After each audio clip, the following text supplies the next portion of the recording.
Hey guys, welcome back to YouTube channel. I am Om Prakash Saini और आज हम जो अनाउंस करने जा रहे हैं वो हमारा व्हाट्सएप नंबर है, जिसके माध्यम से हम आप तक विभिन्न प्रकार के आपकी आवश्यकता के अनुसार नोट्स उपलब्ध करवाएंगे। आपको अपना सब्जेक्ट और क्लास लिखकर हमें व्हाट्सएप करना है।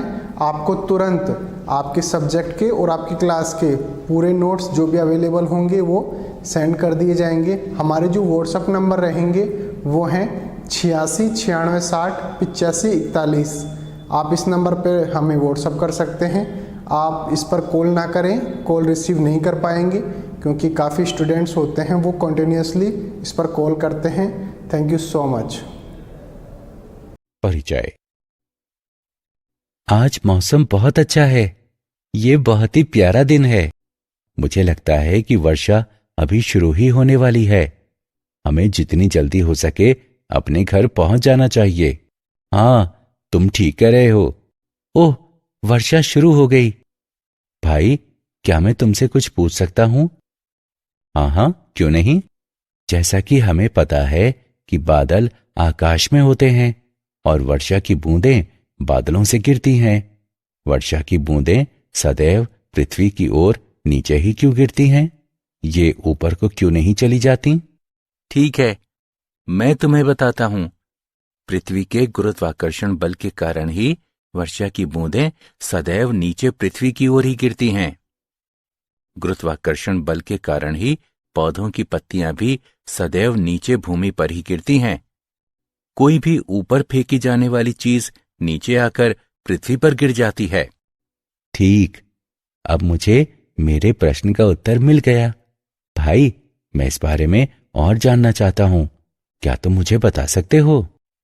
हाँ, बिल्कुल यश, मैं तुम्हें गुरुत्वाकर्षण के बारे में और बताता हूं। उद्देश्य। इस पाठ के अंत में आप निम्न करने में सक्षम हो जाएंगे। गुरुत्वाकर्षण को परिभाषित करना, केपलर के नियमों तथा गुरुत्वाकर्षण के नियम को परिभाषित करना, गुरुत्वीय त्वरण का मापन करना, पृथ्वी के पृष्ठ के ऊपर तथा नीचे गुरुत्वीय त्वरण का मापन करना, गुरुत्वीय स्थितिज ऊर्जा को परिभाषित करना, पलायन चाल को समझना, भू उपग्रहों और उनकी ऊर्जा के बारे में समझना, भूस्थैतिक तथा ध्रुवीय उपग्रहों के बारे में समझना, भारहीनता को परिभाषित करना। परिभाषा। गुरुत्वाकर्षण एक प्राकृतिक परिघटना है जो भौतिक वस्तुओं को उनके द्रव्यमानों के समानुपाती बल से आकर्षित करती है। गुरुत्वाकर्षण द्रव्यमान युक्त वस्तुओं को भार प्रदान करने वाले कारक के रूप में सर्वाधिक ज्ञात है, जो उन वस्तुओं को छोड़े जाने पर उनके भूमि पर गिरने का कारण बनता है। गुरुत्वाकर्षण पृथ्वी व अन्य ग्रहों को सूर्य के परितः उनकी कक्षाओं में बनाए रखता है तथा ज्वार भाटों का भी कारण बनता है। केपलर के नियम। केपलर ने 3 नियम प्रतिपादित किए। ये नियम हैं कक्षाओं का नियम, क्षेत्रफलों का नियम और आवर्तकालों का नियम। कक्षाओं का नियम। सभी ग्रह दीर्घवृत्तीय कक्षाओं में गति करते हैं तथा सूर्य इसकी एक नाभि पर स्थित होता है। क्षेत्रफलों का नियम। सूर्य से किसी ग्रह को मिलाने वाली रेखा समान समय अंतरालों में समान क्षेत्रफल प्राप्त करती है। यह नियम इस प्रेक्षण के आधार पर बनाया गया है कि सूर्य से अधिक दूरी होने पर होने के समय ग्रह धीमी गति करते प्रतीत होते हैं, जबकि सूर्य के निकट होने पर ग्रहों की गति अपेक्षाकृत तीव्र हो जाती है। आवर्तकालों का नियम। किसी ग्रह के परिक्रमण काल का वर्ग उस ग्रह द्वारा अनुरेखित दीर्घवृत्त के अर्ध दीर्घ अक्ष के घन के अनुक्रमानुपाती होता है। माना कि T सूर्य के परितः परिक्रमण की अवधि है तथा आर सूर्य एवं ग्रह के बीच की माध्य त्रिज्या है। टी वर्ग अनुक्रमानुपातिक है आर घन के। टी वर्ग बराबर है के आर घन के। गुरुत्वाकर्षण का सार्वत्रिक नियम।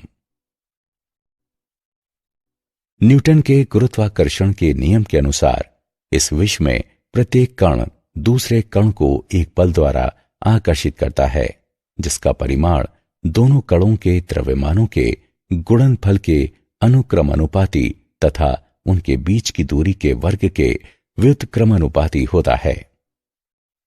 इस बल की दिशा दोनों कणों को मिलाने वाली रेखा के अनुदिश होती है। आर दूरी से पृथक किए गए m1 और m2 द्रव्यमानों वाले दो कणों के लिए F बराबर gm1 m2 बटे r वर्ग है। नियतांक g गुरुत्वाकर्षण का सार्वत्रिक नियतांक कहलाता है। गोलीय पिंड में कुल द्रव्यमान इसके केंद्र पर संकेंद्रित माना जाता है। अन्य आकृतियों वाले पिंडों के लिए द्रव्यमान के वितरण पर विचार किया जाता है। गुरुत्वीय स्थिरांक। नियतांक g गुरुत्वाकर्षण का सार्वत्रिक स्थिरांक कहलाता है। गुरुत्वीय स्थिरांक का सार्वत्रिक मान निम्न द्वारा व्यक्त होता है। g बराबर 6.67 गुणे 10 की घात घटा 11 न्यूटन मीटर वर्ग प्रति किलोग्राम वर्ग है। g का आयामी सूत्र यह होता है।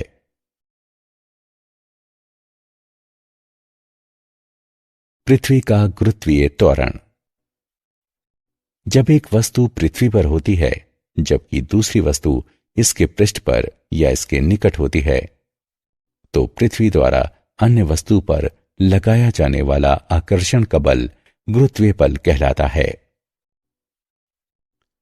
अतः वह बल जिसके द्वारा पृथ्वी किसी वस्तु को अपने केंद्र की ओर आकर्षित करती है, तो ये गुरुत्व कहलाता है। पृथ्वी के पृष्ठ पर रखी m द्रव्यमान की कोई वस्तु एक बल का अनुभव करती है, जिसे निम्न रूप में व्यक्त किया जाता है, जहां me द्रव्यमान तथा re पृथ्वी की त्रिज्या है। गति के नियमों के अनुसार इस बल के कारण वस्तु एक त्वरण g का अनुभव करती है, जो निम्न रूप में व्यक्त किया जाता है। स्मॉल g बराबर कैपिटल G गुणे me बटे re वर्ग। पृथ्वी के पृष्ठ के नीचे तथा ऊपर गुरुत्वीय त्वरण। पृथ्वी के पृष्ठ पर g का मान एक स्थान से दूसरे स्थान पर परिवर्तित होता है तथा जब हम पृथ्वी के पृष्ठ के ऊपर और नीचे जाते हैं तो भी ये परिवर्तित होता है। ऊंचाई के साथ परिवर्तन। पृथ्वी के पृष्ठ के ऊपर जाने पर g का मान कम हो जाता है। m द्रव्यमान की वस्तु को पृथ्वी के पृष्ठ के ऊपर h ऊंचाई तक उठाने पर गुरुत्वीय त्वरण निम्न होगा। g डैश बराबर g गुणे 1 माइनस 2h बटे r। गहराई के साथ परिवर्तन। जैसे जैसे हम पृथ्वी के पृष्ठ के अंदर जाते हैं, पृथ्वी का अपने केंद्र की ओर वस्तु को आकर्षित करने वाला द्रव्यमान घटता जाता है और इसलिए g का मान निरंतर घटता है। पृथ्वी के पृष्ठ के नीचे h दूरी पर एक वस्तु m के लिए गुरुत्वीय त्वरण निम्न होगा। g डैश बराबर g गुणे 1 माइनस 2h बटे re। गुरुत्वीय स्थितिज ऊर्जा। गुरुत्वीय क्षेत्र में एक बिंदु पर गुरुत्वीय स्थितिज ऊर्जा एक इकाई द्रव्यमान को अनंत से उस बिंदु पर लाने के लिए किए गए कार्य की मात्रा होती है। जब m द्रव्यमान को अन्य द्रव्यमान m के गुरुत्वीय क्षेत्र में एक स्थिति से अन्य स्थिति में इससे दूर हटाया जाता है तो m और m के बीच गुरुत्वाकर्षण बल के विरुद्ध बाह्य बल द्वारा कुछ कार्य किया जाता है। किया गया कार्य m द्रव्यमान से इसकी गुरुत्वीय स्थितिज ऊर्जा के रूप में जुड़ जाता है। अतः किसी बिंदु पर m द्रव्यमान की गुरुत्वीय स्थितिज ऊर्जा उस बिंदु पर गुरुत्वीय स्थितिज ऊर्जा तथा m द्रव्यमान के गुणनफल के बराबर होती है। पलायन चाल। क्या हम किसी वस्तु को इतने अधिक आरंभिक वेग से फेंक सकते हैं कि ये वापस पृथ्वी पर ना गिरे? हाँ, यदि हम किसी वस्तु को पलायन चाल से फेंकें तो ये वापस पृथ्वी पर नहीं गिरेगी। पलायन चाल वो न्यूनतम चाल होती है जिससे पृथ्वी के पृष्ठ से प्रक्षेपित की गई कोई वस्तु पृथ्वी के गुरुत्वीय क्षेत्र से बाहर निकल जाती है। पृथ्वी के लिए पलायन चाल v बराबर 11.2 किलोमीटर प्रति सेकंड है। चंद्रमा के लिए पलायन चाल v बराबर 2.3 किलोमीटर प्रति सेकंड है। यही कारण है कि चंद्रमा पर कोई वायुमंडल नहीं है। यदि चंद्रमा के पृष्ठ पर गैसीय अणु बने तो उनकी चाल 2.3 किलोमीटर प्रति सेकंड से अधिक होने के कारण वे चंद्रमा के गुरुत्वीय क्षेत्र से बाहर पलायन कर जाएंगे। उदाहरण। आइए पलायन चाल का एक उदाहरण देखें। चंद्रमा के पृष्ठ पर पलायन चाल की गणना करें। चंद्रमा का द्रव्यमान, चंद्रमा की त्रिज्या और g का मान दिए गए हैं। आइए इसका हल देखें। दिया है चंद्रमा की त्रिज्या r बराबर 1.7 गुणे 10 की घात 6 मीटर। चंद्रमा का द्रव्यमान m बराबर 7.35 गुणे 10 की घात 22 किलोग्राम। पलायन चाल बराबर √2gr। g का मान रखने पर हम पाते हैं कि पलायन चाल बराबर √2gm/r। मानों को प्रतिस्थापित करने पर हम पाते हैं कि पलायन चाल बराबर 2.4 गुणे 10 की घात 3 मीटर प्रति सेकंड। भू उपग्रह। भू उपग्रह वे वस्तुएं हैं जो पृथ्वी के परितः परिक्रमा करती हैं। इनकी गति ग्रहों की सूर्य के परितः गतियों के बहुत समान होती हैं और इसलिए केपलर के ग्रहीय गतियों के नियम इन पर भी समान रूप से लागू होते हैं। पृथ्वी के परितः प्रत्येक उपग्रह की कक्षा या तो वृत्तीय होती है या दीर्घवृत्तीय। चंद्रमा पृथ्वी का एकमात्र प्राकृतिक उपग्रह है जिसकी कक्षा लगभग वृत्तीय है और जिसका आवर्तकाल लगभग 27.3 दिनों का है। कृत्रिम उपग्रह ऐसी वस्तु होती है जो कक्षा में मानवीय प्रयास से स्थापित की जाती है। कृत्रिम उपग्रहों के निम्न उपयोग हैं। ऊपरी वायुमंडल का अध्ययन करना, मौसम का पूर्वानुमान करना, अंतरिक्षीय विकिरण और सौर विकिरणों का अध्ययन करना, पृथ्वी की आकृति का अध्ययन करना तथा पृथ्वी की ऊपरी परत में खनिज पदार्थों और जल की उपस्थिति की खोज करना, उल्का पिंडों का अध्ययन करना और रेडियो, टेलीविजन तथा टेलीफोन के सिग्नलों को प्राप्त और संप्रेषित करना। एक कक्षीय उपग्रह की ऊर्जा। वृत्तीय कक्षा में पृथ्वी का चक्कर काटने वाले उपग्रह में गतिज तथा स्थितिज ऊर्जा होती है। चूंकि यह पृथ्वी के गुरुत्वीय क्षेत्र में होता है इसलिए इसकी स्थितिज ऊर्जा U बराबर -GMEM/RE होती है, जहां M उपग्रह का द्रव्यमान है। उपग्रह की गतिज ऊर्जा K बराबर 1/2 mv0 वर्ग होती है, जहां v0 कक्षा में इसकी चाल है। वृत्तीय गति के लिए आवश्यक अभिकेंद्रीय बल गुरुत्वाकर्षण द्वारा प्रदान किया जाता है। उपग्रह की गतिज ऊर्जा K, उपग्रह की कुल ऊर्जा बराबर गतिज ऊर्जा प्लस स्थितिज ऊर्जा। गणना करने पर हम पाते हैं कि कुल ऊर्जा बराबर -1/2 GME/m/RE। चूंकि उपग्रह की कुल ऊर्जा ऋणात्मक होती है, इसलिए ये पृथ्वी के परितः घूमता रहता है।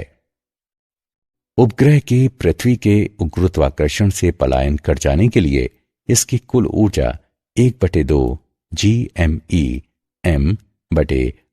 होनी चाहिए, जिससे इसकी कुल ऊर्जा 0 हो जाती है। ये ऊर्जा उपग्रह की बंधन ऊर्जा कहलाती है। तुल्यकाली, भूस्थैतिक तथा ध्रुवीय उपग्रह। तुल्यकाली या भूस्थैतिक उपग्रह विषुवत के लगभग 22,223 मील ऊपर 24 घंटे में अपनी कक्षा में एक चक्कर पूरा करते हुए अपनी अवस्थिति बनाए रखते हैं। एक ही क्षेत्र का विस्तृत पट्टी दृश्य मौसम वैज्ञानिकों को मौसम के प्रतिमानों की निगरानी करने, विश्लेषण करने और भविष्यवाणी करने में सहायता प्रदान करता है। हालांकि पृथ्वी के वायुमंडल को पूरी तरह से समझने के लिए संपूर्ण ग्रह की निगरानी की जानी आवश्यक होती है। ध्रुवीय उपग्रह ऐसे उपग्रह होते हैं जो उत्तरी और दक्षिणी ध्रुवों से गुजरती उत्तर दक्षिण कक्षा में पृथ्वी के परितः चक्कर लगाते हैं। ध्रुवीय उपग्रह विषुवत को एक दिन में कई बार पार करते हैं। ध्रुवीय उपग्रहों के एक युग्म का उपयोग करने से यह सुनिश्चित हो जाता है कि पृथ्वी के किसी भी भाग का मापन 6 घंटे से अधिक पुराना नहीं है। अवलोकित किया जाने वाला क्षेत्र संकीर्ण रहता है, लेकिन ये अत्यंत लाभकारी होता है। भारहीनता। हम जिस तल पर खड़े होते हैं उस पर अपने पैरों के द्वारा लगाया जाने वाला प्रतिक्रियात्मक बल के कारण भार का अनुभव करते हैं। यदि जिस तल पर हम खड़े हों वह तल समान त्वरण से गतिमान हो जाए तो हमारे द्वारा अनुभव किया जाने वाला भार भिन्न होगा। किसी लिफ्ट में नीचे आते समय हम सभी ऐसा ही अनुभव करते हैं।